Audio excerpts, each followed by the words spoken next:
So, hello and welcome back to Holistic Health Divas.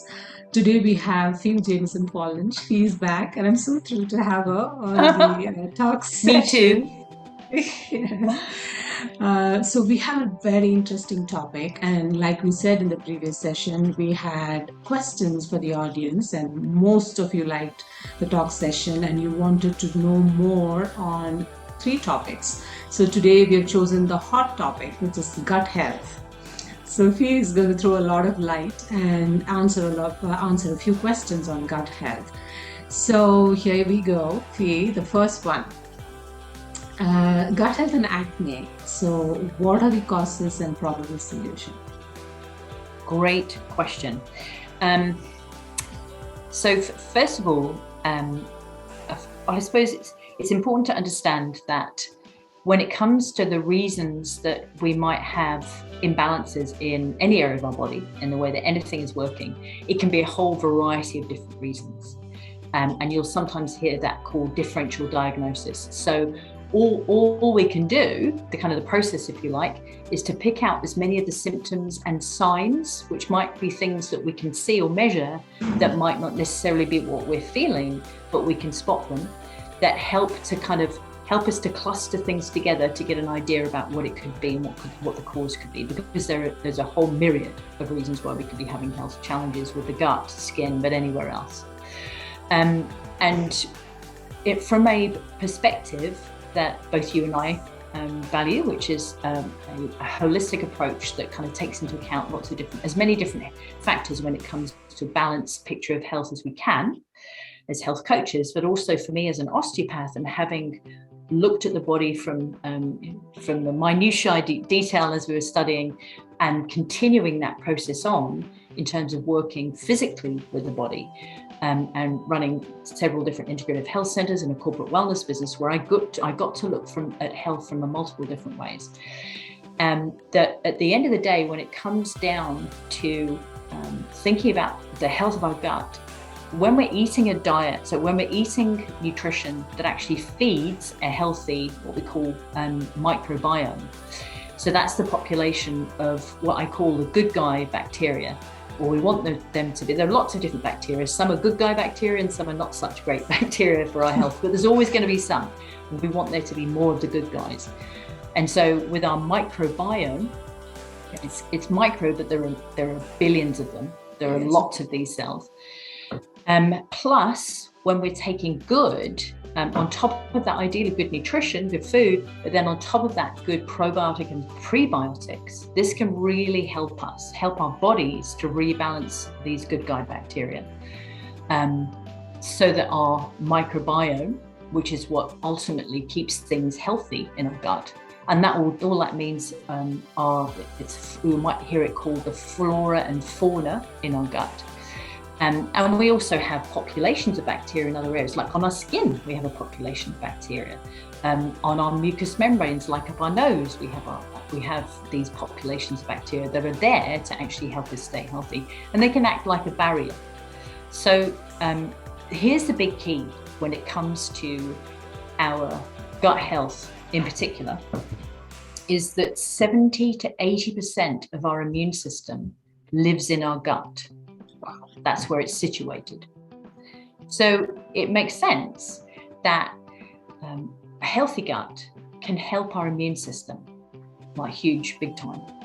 And therefore helping make sure that we've got the right good guy bacteria in there, good guy and good girl bacteria in there, which is helped by a good diet, plus the prebiotics and probiotics, can actually help something called, I don't know, some of our listeners may have come across leaky gut. Yes. And that's where material gets through that the barrier of the gut lining shouldn't stop it, but it gets through into the rest of our bodies and goes into our bloodstream and can end up trying to come out in other areas like our skin. That leaky gut can in turn cause problems with our skin and ultimately end up in acne and a variety of other problems. And the other thing is that the probiotics, which I mentioned, when we have those and we have them in plentiful enough supply, because we actually need a lot of them, can actually help to calm the inflammatory response. So all that is, the inflammatory response is when we can see, say on the skin, it's red. It might be that we banged it, or it could be acne, which is often red and sore. That's what all that inflammation is. And we can see that on the outside if there's damage to our skin, but it's also going on the inside of our bodies in areas that might be sore, or even in the gut. If we get a tummy pain, there'll be inflammation going on in there, or a joint pain, it's the same thing. So, and the other thing to kind of step back and realize when it comes to our gut and our skin is they've got this common, really important function, which is to help us get rid of things that our body doesn't want, and our body knows it's not good. Toxins, right? And so that also can come out in our breath. So our lungs can help us get rid of waste and toxins. So that's happening in the gut. It's also happening in the urine. It's happening in the skin and happening in the breath. So when there's grot in the system, a very technical word, then our bodies try and get it out. And the gut and the skin are a very common place that's happening. Right. So I trust that kind of gives a little bit of a picture. I mean, in terms of other reasons why there could be problems with our gut, we talk about it a little bit more in some of the other questions that came through around emotion, stress. It can be to do with hormonal health, not only for gut, but also especially for skin. That could be a classic thing for women who are around premenstrual, they even when they get their periods, and then around menopause and after. So it can be the cycles of our hormones can really influence our skin. But it's an absolute classic that I know for me, if I'm a bit upset about something, or I'm not giving myself the space to handle things from stress-wise or whatever, I do notice it on my skin. It's absolutely classic. Or if I have overindulged in a chocolate, for example, yes. Oftentimes it comes out on my skin. Or it's not so much chocolate, because I tend to only eat 100% chocolate or cacao nibs. It's if I had something that had a sweetener in it. It's very odd, very unusual for me to have that. Then I noticed it the next day on my skin. So that's quite a good way of saying, it's understanding what that organ is doing. And bear in mind, if you think about our gut, it's part of our organs. The skin is actually the largest organ in our body, and we wear it on the outside. Right. And if you think about it, you think about putting on cream on your skin. It's actually, if you imagine it, it's a whole bunch of open mouths, millions and millions of open mouths all over. And if we're not sure about it, blocking what do you mean? What do you mean open mouths? Guzzling up everything we put in, whether it's good or not so good. Fumes, car fumes, dirt, chemicals from things that we might be using on our face. So just to see how quickly the open mouths of our skin take in what we put on them and how it goes into our bloodstream. If you take a piece of garlic and you slice the surface so that it's open and exposed garlic, and you rub it on your ankle, just around the ankle bone, and you'll taste it in your mouth within moments. Because it's so quick, goes straight into the bloodstream. So I trust that gives it a little bit of a picture. It does. So very well explained so you gave a good clear picture on what is gut health and what causes acne. Now, the probable solution is obviously the food. So you got to take care of what you put in your plate and your mouth. And gut health and food sensitivity. So this is a very common question that everyone is interested to know, like what to eat and what to avoid. And it's a big topic. Food is such an emotive thing. For many people, there's a lot of emotion tied up around food. It's about celebration, maybe overindulgence, having things people don't want. Also it's a big topic. And that, as we already know, we kind of alluded to the way that emotions can affect our guts and our tummy and our digestion. And that, in food is wrapped up a whole bunch of emotions. But if we just kind of stick to the foods at this stage, if we think about what our parents told us probably, or what we might find ourselves telling kids that we come across too, we hear about how important fruits and vegetables are and nature's best. And this is really true in this situation now. So ways to make sure that we can really support a healthy gut microbiome and in turn help our skin is eating a wide range of plant-based foods. So what kind of things pop up for you that could be good, Preeti, when you think of plant-based foods? What could they be? Whole foods that comes from nature. Yes, Without absolutely. disturbing them, no GMO. And Ideally, from the yes. factory, yes. Ideally, yes. And going for non-GMO and also organic if we can, or at least locally grown. And why do you reckon that's important? Can go for less sprays, more organic, less sprays. Why would that be Why good? is because these are toxic material that's used on plants for apparently for growth and to make them look better, because we kind of like food which looks good to the eyes, but they're not good for a gut microbiome. They don't like it. Really good point. Really, really good point. So whole foods that are as reducing the spray they can. There might be a farmer's market that we go to, depending upon where your listeners are tuning in from. I'm so blessed that at the moment we have a lockdown happening in New Zealand as I speak. So that means that our local farmer's market won't be on, but that is my go-to. That's where I stock up on fruits and veggies every week. And more vegetables and fruits, ideally. I used to be a real fruitaholic and I've switched that more to veggies because they're superfoods. They have superpowers, vegetables. We just finding there's so much, enormous amounts of research that shows that they can be helpful in lots of different ways. Then we've also got legumes and beans. We've got whole grains, and we've got fermented foods that can be particularly good as prebiotics, like sauerkraut and kimchi, kombucha, kefir, various pickles, if they're live pickles. Yeah. And probiotic drinks. Probiotic drinks. And then you've got prebiotic rich foods. So things like Jerusalem artichokes. I don't know if they're available where you are, but they're actually they're quite common here.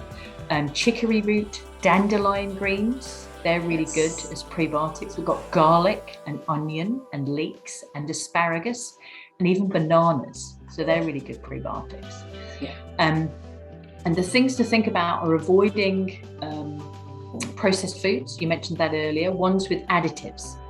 So things like sugar or sugar alternatives. Watch out for those. It might say no added sugar, but it's got other things instead of sugar. In other names.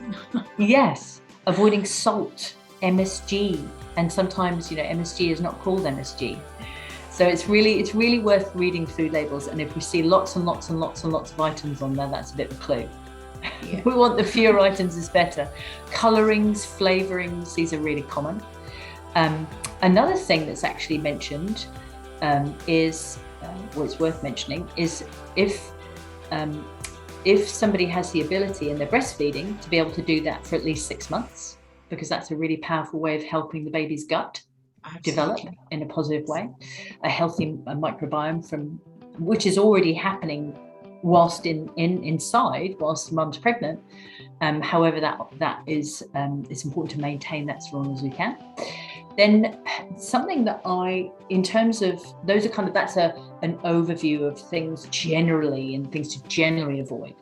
And here's the thing, something that I call our own cellular fingerprint when it comes to what our cells' needs are. And we learned this term as bioindividuality. I call it our own cellular fingerprint. And this is basically that your body and my body will thrive most likely on slightly different foods. Very true. And the only way for us to know that is to figure it out for ourselves by watching each one of us are unique. Exactly. But just as we are like a fingerprint, everybody's fingerprint is unique, just like no two snowflakes that ever fall are the same. So other than the ones that I mentioned earlier, things like gluten and dairy and soy, peanuts is another one that is quite common for people to have challenges with. And these are individual. So, for example, my husband, Chris, he's great with most grains that are gluten-free, whereas I'm not. I'm just not great with rice. It doesn't matter whether it's brown, I just don't seem to be great with it. It affects my joints. So I stay away from grains, but I can use things like that we often think of grains like quinoa, that's a seed. And I'm much better with things that are sprouted. So and I'm much better with things that are raw, whereas Chris's system is not so good with things that are raw. But we have a lovely crossover area where we can share food, which is great. And also what the kinds of foods that we work well with can be related to our blood group. Yes. So interestingly, for example, again with me and Chris, he's blood group O, which is better suited to cooked foods, to maybe some meat. I'm an A+. I'm not much great. I'm not good with meat. I can have a little fish, and I'm better off being vegan. So most of the time he's actually vegan, but he's found that just in terms of sensitivities and stuff. So it's all of these wee factors that are, even if somebody they notice that they have quite a lot that makes sense in terms of the recommendations of the blood group diet, there'll be other things that don't match. Absolutely. Because we're not just straight from the textbook. And that's something that I'm really passionate about. Since you mentioned coffee, could you talk more about the effects of coffee, alcohol on the gut? Yes. So and smoking. Yeah, that's a good one. I'm struggling to find anything that smoking is good for actually in my life. I haven't found anything that it can help with. But anyway, so caffeine, it's interesting to kind of check out what's being said about caffeine in relation to gut health, because you'll hear it said, no, it's really good because it helps the muscles contract. It helps what's called the motility in the gut lining, which is true to a certain extent. The challenge is that the lining of the gut can be overstimulated. And what this can do is it can lead to upsets in different areas of the gut. So it can cause nausea, it can cause diarrhea, it can cause gas. So whilst a little can be okay, it can be more likely to cause problems. And it's bio-individual. For me, I am wired. If I have a coffee, it's not a good idea for me to have a coffee. And I feel a little jittery, whereas I'm much better with coffee and caffeine. Yes. Caffeine is good sometimes, like there are also herbal teas and like there are various other teas that you can have when it comes to caffeine. So I specifically asked coffee because usually the working population or the people who are busy and don't have time to consume water, they just sip on black coffee all day long. So first of all, we've got overstimulation. So that's the caffeine side. Right. But also it's very acidic. So here's the thing with coffee is that it's very acidic and it can leach out the minerals from our body. And it can also irritate the stomach lining and cause cramping. So all of that, when the body's doing anything besides the muscle walls of the gut contracting and doing their thing, and it's kind of like an orchestra, everything's playing, all the musical instruments are playing great. When it's doing anything other than that, like if it's cramping, then it can't be digesting food properly. So that's the challenge with coffee in particular, like you say, because things like green tea, it's got caffeine in it, but it's an easier form for the system. It's not quite so harsh. And especially also some of the they're not just coffee, they're not coffee drinks, but they are packed with a form of caffeine that ends up effectively punching the adrenal glands to try and make them give energy. And we can do that for a bit, but if we keep doing that constantly, it causes chronic damage the gut. Yes. Yeah. So that's the coffee. And then with alcohol, that can actually cause inflammation. So we talked about that earlier. It's when the cells basically get red. You can see it with acne sore red. It's the same on a gut lining. And that can actually become, when it gets inflamed, again, it's trying to deal with the problem that's happening from the inflammation. It's been irritated. So when it's doing that, it kind of takes its eye off the ball of what it should be doing. It can't absorb properly. But also we talked about that permeability and leaky gut. Yeah. It can cause that leakage. And that means that whole food particles that shouldn't be going through into the bloodstream, they get through. And that can lead to things like autoimmune problems and all sorts of factors getting to our system that get confused. Our bodies end up confusing those as foreign matter, and the foreign matter is in our own cells because we've gone and absorbed it directly through the gut, which we shouldn't have done. And so that's where it can end up attacking itself. So this is opposed to an occasional glass of red wine, which might be good for our gut health, and it can, effectively lower levels of things like bad cholesterol and obesity. But it's really important to note that as human beings, it's not everyone has that ability, that muscle already built to be able to say, I'll just have one occasionally. That's where it becomes good. That's okay to celebrate. Half a bottle every day. And even wine is fermented. Yes, it is. Although for the most part, most of them have got a lot of additives in them. Oh, yes. And the fermentation may have happened, but they've also been heated to a temperature that would have, any good guy bacteria long since gone. Okay. So, could you talk to us about the relationship between gut and the immune system? Let me see. So we talked about that a little bit earlier in terms of 70 to 80% of the immune system is in the gut. Yes. So that's a pretty major, it's a bit like the relationship between us and the house that we live in the house. So we're going to be really affected by the relationship between house and family. Living in house is, you breathe in what's there. You end up absorbing it in the air, but also touch. So it's a kind of a similar thing. And when everything's running smoothly, the gut literally sends signals for the development of a healthy immune system. So they're kind of really best buddies. And in turn, our immune system helps to populate the right microbiome in our guts with the right good guy and good girl bacteria. So they're kind of buddies and they watch out for each other. And you will have heard of the gut brain.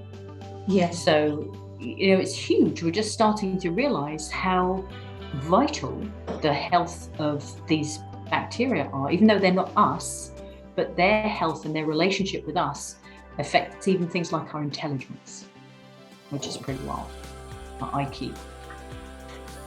So I trust that gives a snippet. It does, yes. And why does stress affect the gut so much? Very good question. The thing with stress is that it can really affect several areas of the digestion. So one of them is if we think about stress, it's a part of the autonomic nervous system or automatic nervous system. So we've got two basic parts to our nervous system. One of them is the somatic nervous system, that I determine what I'm going to do. So if I decide to stand up, move over there to that door, or do whatever, or speak, or do whatever I do. Now that's me having a control of that part of my nervous system. The other part of the nervous system happens kind of without us being able to tell it what to do.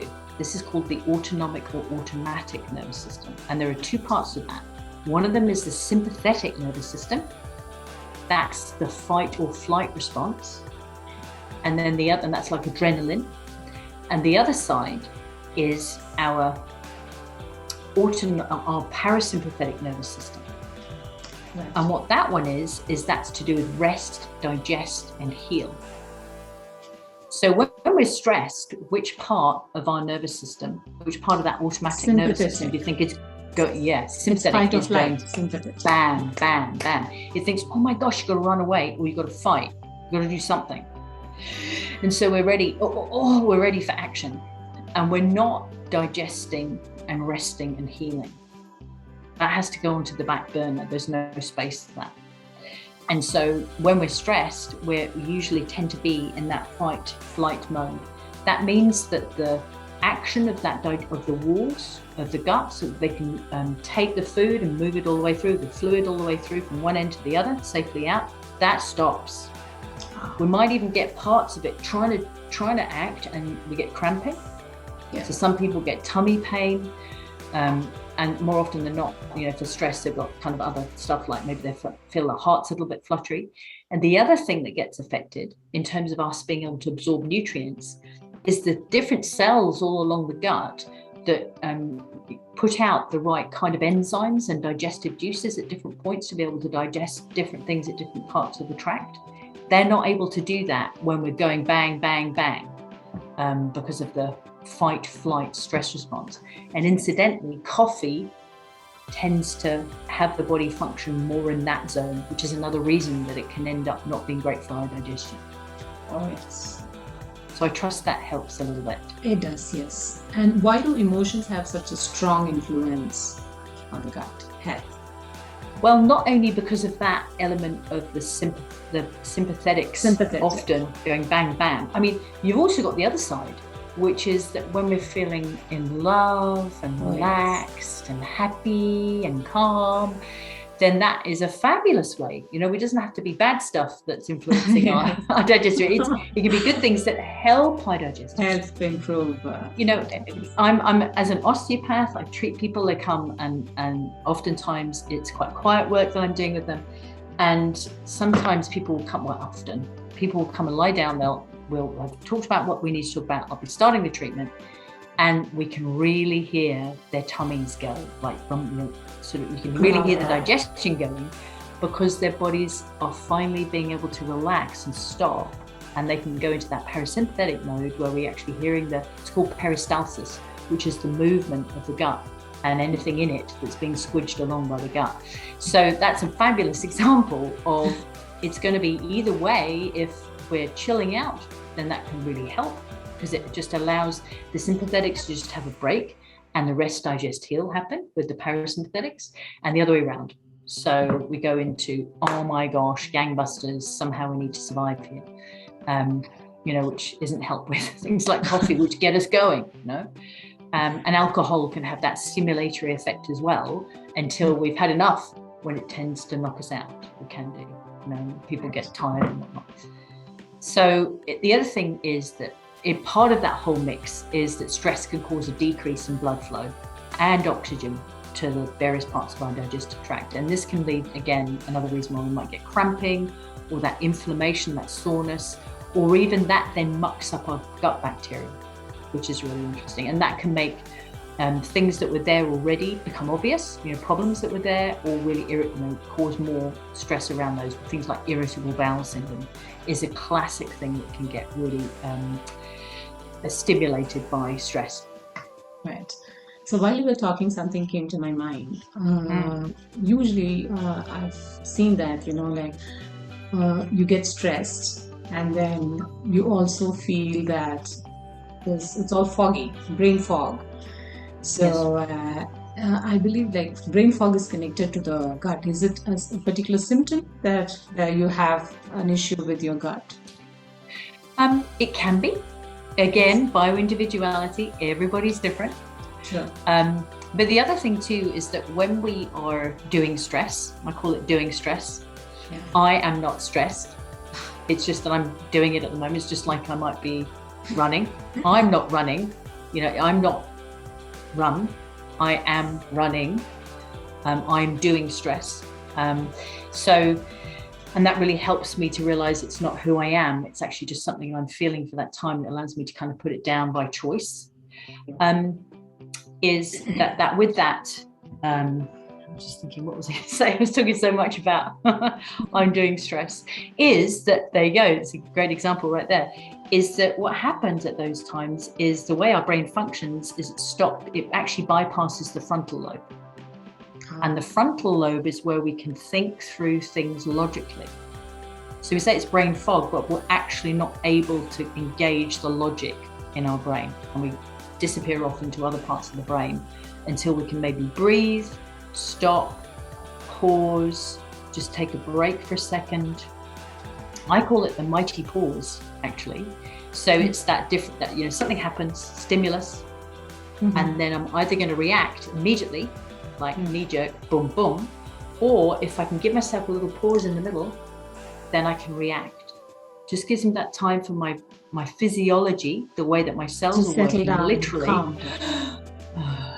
It always helps with a deep breath in and a deep breath out. And you know, it's funny, I can't remember when I heard this or where I heard it, but I heard it said once that no wonder people who smoke and they really inhale feel better and calmer is because they're deep breathing. Interesting, Excellent. isn't it? Yes. Mm. Okay, So a few thoughts. Yeah. So what I gather from the whole talk session today is that we saw what is gut health. We saw what are those good bacteria, and Spee calls them the good boys and the good girls. So the microbiota, how they help us, how they support the immune system, and how external factors like stress, lack of sleep affects the gut, and what we eat, all of that disturbs the gut. But now coming to the best part, like Fee said, like we should also be talking about the good things that contributes to gut health besides food is stress management, taking a good nap in the afternoon whenever you need your share, fermented foods, consuming a lot of fermented foods. What else can we do? Say affirmations that I'm doing good, my body is feeling good, and what else can we do to take care of our gut? And of course, like we can avoid all the coffees and alcohol. Medication. Medication is something. Yes. And medication is something that we need to bear in mind. There might be things that we're using or taking that could be irritating our gut. That can be another thing. Yeah. And eating on time, keeping a healthy lifestyle, all that contributes to healthy relationships, enjoying what we do, financial health. Absolutely. That's the important part. That can be a major source of stress. Yes, it's all connected. So, thank you for this wonderful talk and and sharing a lot of great information with us. And because gut is the second brain, like we seldom think about the gut until it's like, oh, I'm having trouble, and we feel that there's bloating, and I have some problems with concentration and all of that, and then we really run to the doctor. Rather, I feel that we should sort of learn to take care of ourselves, because these are very few things that can really bring about harmony in our lives and to the gut. So thank you so much, Fee, for these valuable information you shared today. And next week will be another hot topic. And Fee will be back with us. And I'm super happy to have her on our sessions. And thanks a lot. Namaste. Namaste. It's a total pleasure. And please keep your questions coming in, because then we can respond to those. Yes, the audience are very happy that someone's here to answer all their questions. So thank you to you from them too. Namaste. You're welcome.